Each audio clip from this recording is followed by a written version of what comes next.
Setelah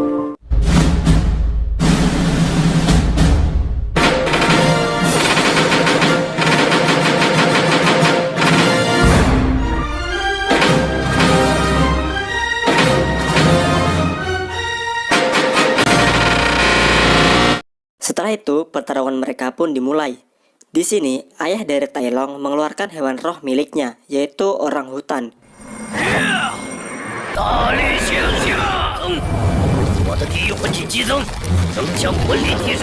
Di sini, Tang San menyerang dengan rumput perak beracun miliknya. Namun sayang, serangan Tang San ini tidak ada apa-apanya bagi ayah Tai Long. Saat ayah Tai Long menyerang Tang San pun dengan cepat menghindari serangan tersebut dengan melompat tinggi di udara. Saat di udara, Tang San pun menembakkan sebuah senjata rahasia miliknya. Namun senjata itu pun tidak mempan bagi ayah Tai Long.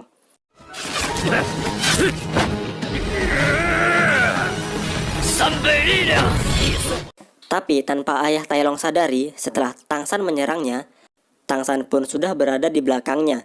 Dan Tang San langsung memberikan racun yang mematikan kepada ayah Tai Long. Yang pada akhirnya, ayah Tai Long pun harus pingsan karena racun yang menyebar begitu cepat.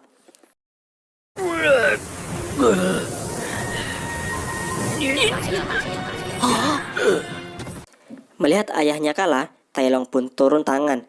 Dan ia langsung menyerang Tang San.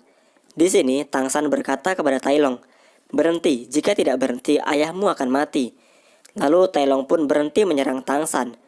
Kemudian Tang San pun langsung menyembuhkan racun yang ada di tubuh ayah Tai Long. Di sini Tang San berpesan kepada Tai Long jika ayahnya itu akan segera pulih. Dan jangan lupa kerusakan yang telah ia buat itu harus segera diperbaiki. Lalu Tang San pun pergi meninggalkan mereka berdua. Jika sebelumnya hanya Tai Long yang ditinggal, sekarang Tai Long dan juga ayahnya yang ditinggal pergi. Kemudian Xiao pun mengajak Tang San makan.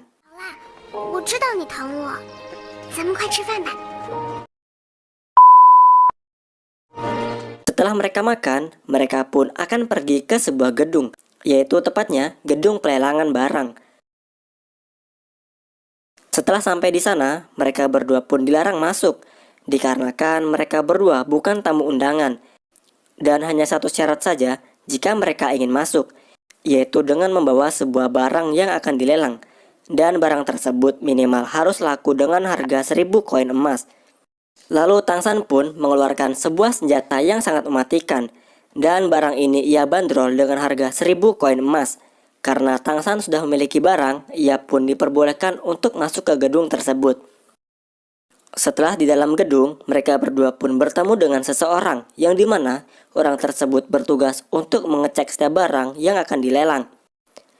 Lalu Tang San pun memperkenalkan senjata miliknya.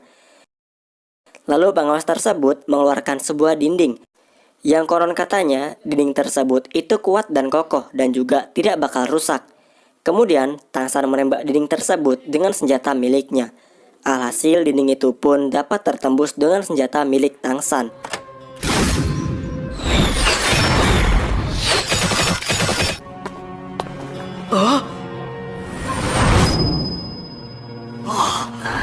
Di sini, pengawas tersebut kagum dengan senjata yang sangat rinci tersebut. Setelah selesai memperkenalkan senjatanya, Tang San pun menuju ke ruang pelelangan. Dan sebelum masuk ke ruangan pelelangan, mereka berdua pun disuruh untuk memakai sebuah topeng.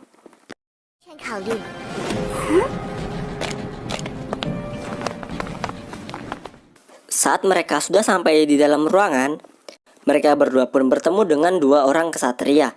Nampaknya kedua orang tersebut bukan orang biasa. Lalu tibalah saat pelelangan barang. Di sini barang Tang San itu juga langsung dilelang.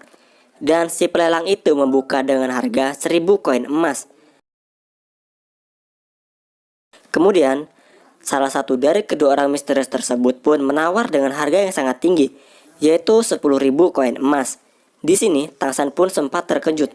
Kenapa barangnya bisa laku dengan harga yang segitu mahal? Dan Tang San pun memberitahu kepada orang itu bahwa barang tersebut adalah barang miliknya. Selanjutnya kita akan diperlihatkan dengan barang lelangan yang akan membuat semua orang marah, yaitu adalah sebuah manusia kucing. Ternyata selain barang, orang-orang di sini juga melelang manusia, yang mana manusia tersebut akan dijadikan budak oleh mereka yang menang dalam pelelangan tersebut.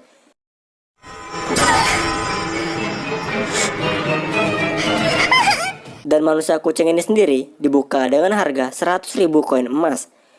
Lalu ada seseorang yang menawar dengan harga 170.000 koin emas. Dan menurutnya itu adalah harga yang sangat tinggi. Namun kedua orang misterius tersebut menawar dengan harga yang sangat tinggi, yaitu 180.000 koin emas. Mendengar ada yang lebih tinggi darinya, orang yang tadi menawar dengan harga 170.000 koin emas itu menjadi geram. Akhirnya manusia kucing tersebut pun menjadi milik kedua orang misterius tersebut.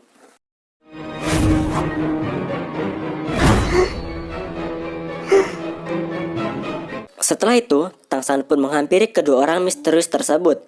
Lalu Tangsan memberikan senjata rahasia miliknya. Dan perlu kalian ketahui ya, kenapa Tangsan memberikan senjata rahasia miliknya, itu karena sebagai ucapan terima kasih. Karena mereka telah membebaskan manusia kucing. Setelah itu mereka pun pulang. Keesokan harinya, kita akan diperlihatkan dengan Rongrong yang sudah pulang. Dan dirinya pun bertemu dengan kakeknya. Dan kakeknya tersebut pun bernama kakek tulang. Anjir, kakek tulang ini mirip Leomord ya. Tak lama kemudian datanglah ayah dari Rongrong dan juga kakeknya. Dan kakeknya ini bernama kakek pedang. Di sini baru kita tahu ya, jika kedua orang misterius tersebut adalah kakek dan juga ayah dari Rongrong, yang dimana mereka berasal dari klan 7 menara. Lalu Rongrong pun memberitahu ayahnya jika sekarang dirinya sudah mencapai level 37. Mendengar kabar gembira ini, kedua kakek Rongrong pun langsung kaget. Di sini Rongrong juga memberikan sebuah informasi bahwa dirinya diberikan sebuah bunga sehingga dirinya mampu menaikkan level dengan sangat cepat. Setelah itu, Tangsan juga memberitahukan bahwa dirinya itu sudah memiliki menara 9 tingkat. Sontak ayahnya pun tak percaya, karena menara 9 tingkat itu hanya mitos yang beredar di klan milik mereka.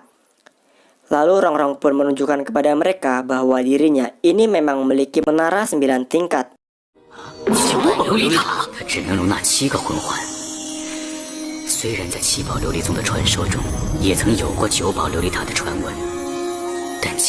Dan untuk merayakan keberhasilannya, Rongrong pun meminta hadiah kepada ayahnya. Lalu ayah Rongrong memberikan sebuah hadiah, yang mana hadiah tersebut adalah barang Tangsan yang tadi dilelang. Sontak Rongrong pun berkata, "Bukannya ini barang milik Tangsan? Bahkan aku pun diberikan secara gratis olehnya. Selain itu, aku juga diberikan banyak senjata rahasia olehnya." Lalu Rongrong pun meminta kakeknya untuk menguji kekuatannya saat ini. Setelah itu terpilihlah kakek pedang, yang mana kakek pedang akan menemani Rongrong dalam menguji senjata baru miliknya. Lalu mereka berdua pun latihan.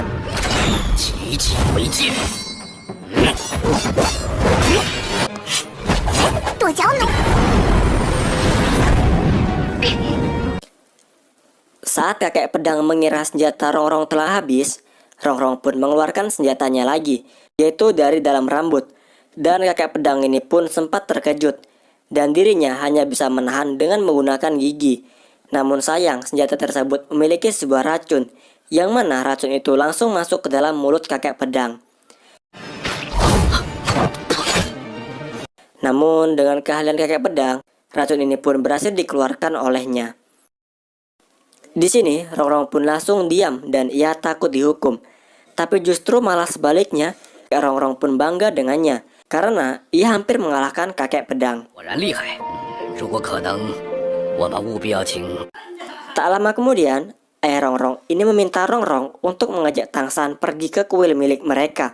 Dikarenakan ayah Rongrong ini kagum dengan senjata yang dibuat oleh Tangsan. Di sisi lain, Tai Long dan ayahnya pun sedang dalam perjalanan pulang. Di sini ayah Tai Long akan memberitahukan kejadian tersebut kepada kakeknya. Namun Tai Long tidak memperbolehkannya. Namun apa daya, jika ia melawan ayahnya, maka dirinya ini akan durhaka. Ya apa boleh buat. Akhirnya mereka berdua pun pergi datang ke rumah kakeknya. Keesokan harinya saat Tang San, Xiao, dan juga Oscar mereka pergi ke sekolah. Tiba-tiba Tang San pun menjadi idola baru di sana, dikarenakan ia telah berhasil mengalahkan ayah dari Tai Long. Jadi perlu kalian ketahui ya, jika klan dari Tai Long itu merupakan klan dengan penggunaan energi spiritual yang murni.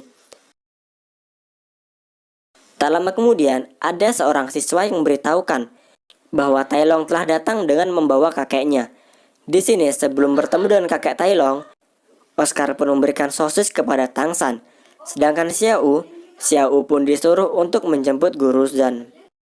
Setelah mereka bertemu, kakek Tai Long pun berkata kepada Tang San, mereka berdua itu kuat, tapi mengapa bisa dikalahkan oleh seorang bocah? Lalu kakek ini menantang Tang San untuk segera bertarung dengannya. Kali ini pertarungan mereka itu berbeda, yaitu Tang San harus bisa menahan serangan dari kakek Tai Long. Dan jika Tang San kalah, maka Tang San harus ikut bergabung dengan klan milik mereka. Namun jika sebaliknya, jika mereka kalah, mereka harus bergabung dengan klan milik Tang San, yaitu Sekte Tang. Setelah itu, mereka pun pergi ke tempat di mana akan diadakannya pertandingan tersebut. Lalu pertandingan itu pun dimulai. Di sini, kakek Tai Long pun mengeluarkan cincinnya, di mana bisa kita lihat ya, dari cincinnya tersebut itu memiliki kekuatan yang sangat besar. Lalu kakek Tai Long pun langsung menyerang Tang San. Dan di sini Tang San pun hanya menahan serangan dari kakek Tai Long.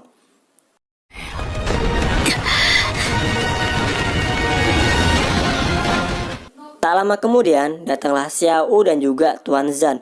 Di sini Tuan Zhan menjelaskan sesuatu. Barang siapa yang berani menantang klan mereka, itu artinya mereka dalam bahaya. Apalagi jika sampai kakeknya yang turun tangan.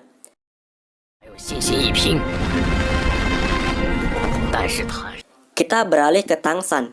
Di sini Tang San pun tak kuat menahan tekanan dari kakek Tai Long, sehingga ia pun harus mengeluarkan energi spiritual miliknya, yaitu palu. Walaupun sebelumnya ia telah diperingatkan untuk tidak menggunakan palu tersebut, namun apa boleh buat.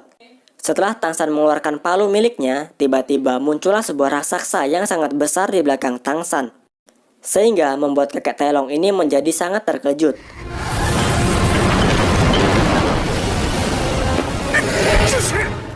Tak lama kemudian datanglah Rongrong dan juga ayahnya. Ternyata ayah Rongrong dan juga kakeknya ini merupakan seorang Doulo. Di sini mereka semua pun melihat jika Tang San ini memiliki spiritual palu. Setelah itu pertandingan ini pun diberhentikan dengan kemenangan Tang San. Kemudian kakek Tai Long ini pun berubah menjadi 100 derajat, di mana ia sekarang menjadi baik. Dan sekarang ia pun tunduk dan juga hormat kepada Tang San. Karena ia sangat yakin jika Tang San ini merupakan anak dari Tang Hao. Bahkan kakek Tai Long ini berkata, maafkanlah klan kami, dan klan kami akan bersedia untuk membantu Sekte Tang. Di sini Tang San pun masih bingung, sebenarnya siapa itu ayahnya, dan apa gelarnya, sehingga membuat klan milik Tai Long ini menjadi tunduk. Siapakah sebenarnya ayah dari Tang San ini? Dan kenapa klan Tai Long ini sampai tunduk kepada ayah Tang San? So, jawabannya akan kita ketahui di video selanjutnya.